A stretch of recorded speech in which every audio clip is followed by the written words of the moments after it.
নিশ্চিত অস্ত্রবিরতি ভেঙে ফের উত্তপ্ত হয়ে উঠেছে পাকিস্তান আফগানিস্তান সীমান্ত। আন্তর্জাতিক সংবাদ মাধ্যমগুলোর বরাতে জানা গেছে 15 অক্টোবর ফের রক্তাক্ত হয় সীমান্ত রেখা। খাইবার পাখতুনখোয়ার কুররাম জেলায় পাকসেনা ও তালেবান যোদ্ধাদের মধ্যে ঘটে গেছে ভয়াবহ সংঘর্ষ। পাল্টাপাল্টি গোলাগুলিতে কেঁপে উঠেছে পুরো সীমান্ত অঞ্চল। তবে এই হঠাৎ উত্তেজনার পেছনে কি কেবলই আঞ্চলিক দ্বন্দ্ব, নাকি রয়েছে তৃতীয় কোনো শক্তির অদৃশ্য মদত? ক্রমেই জোরালো হচ্ছে সেই প্রশ্ন। এই সংঘাতের নেপথ্যে কি তবে ভারতের কোনো গোপন কূটনৈতিক চাল কাজ করছে?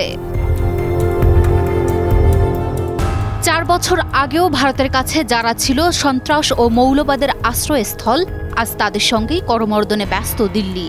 2021 সালে আফগানিস্তানে তালেবানের ক্ষমতা পুনরুদ্ধারের পর সম্পর্ক ছিন্ন করেছিল ভারত। অথচ সেই তালেবানের শীর্ষ নেতা আমির খান মুত্তাকি 8 দিনের সফরে নয়াদিল্লিতে। এক সময় যেটা ছিল সম্পূর্ণ কল্পনার বাইরে, সেটাই আজ দক্ষিণ এশিয়ার ভূরাজনীতিতে বাস্তবতার নতুন রূপরেখা। ভারতের পররাষ্ট্রমন্ত্রী এস জয়শঙ্করের সঙ্গে বৈঠক শেষে নয়াদিল্লি ঘোষণা করেছে, দীর্ঘ 4 বছর ধরে বন্ধ থাকা কাবুল দূতাবাস আবার খুলছে ভারত।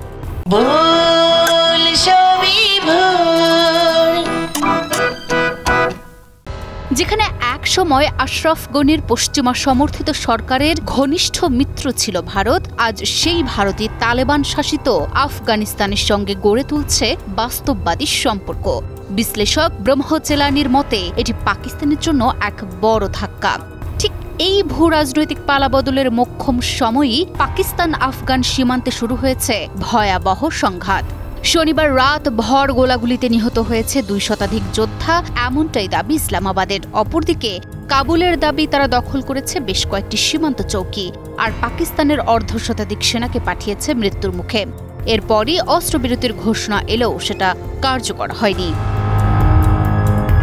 বিশ্লেষকদের মতে তালেবানের সঙ্গে ঘনিষ্ঠতা বাড়িয়ে একদিকে পাকিস্তানকে চাপে রাখছে নয়াদিল্লি, অন্যদিকে আফগান ভূখণ্ডকে সেতুবন্ধন হিসেবে ব্যবহার করে মধ্য এশিয়ার দিকে খুলে দিচ্ছে নতুন সম্ভাবনার দুয়ার। এদিকে ভারতের কূটনৈতিক কৌশলে তালেবান সরকারের তরফে এসেছে আশ্বাসও, আফগান মাটি কখনোই ভারতের বিরুদ্ধে ব্যবহৃত হবে না। আর তারই প্রতিদানে আফগানিস্তানে ভারত জোরদার করছে বিনিয়োগ ও মানবিক সহায়তা। আর এভাবেই আফগানিস্তানে তালেবান শাসনের নতুন বাস্তবতায় কৌশলের নতুন চাল দিল ভারত। আর এদিকে 2 সীমান্তবর্তী দেশ পরিণত হয়েছে বারুদের স্তূপে, যার কারণে সন্দেহের তীরটা যাচ্ছে ভারতের দিকেই। এদিকে কয়েকদিন বন্ধ থাকার পর মঙ্গলবার ভোর থেকে পাল্টাপাল্টি রকেট হামলা চালায় আফগানিস্তান ও পাকিস্তান। স্থানীয় সময় ভোর 4টা নাগাদ দক্ষিণ আফগানিস্তানের কান্দাহার প্রদেশের সুরাবাক জেলায় ইসলামাবাদ রকেট হামলা চালায় বলে অভিযোগ করে কাবুল। এর জবাবে সীমান্তবর্তী পাকিস্তানি চৌকি ও অবস্থান লক্ষ্য করে পাল্টা রকেট ছড়ে তালেবান যোদ্ধারা। শামসাদার সহ বেশ কয়েকটি পোস্ট ধ্বংসের দাবি করে তারা। তবে এসব হামলায় নতুন করে কোনো হতাহতের খবর পাওয়া যায়নি। এই পরিস্থিতি কবে শীতল হবে জানে না কেউই।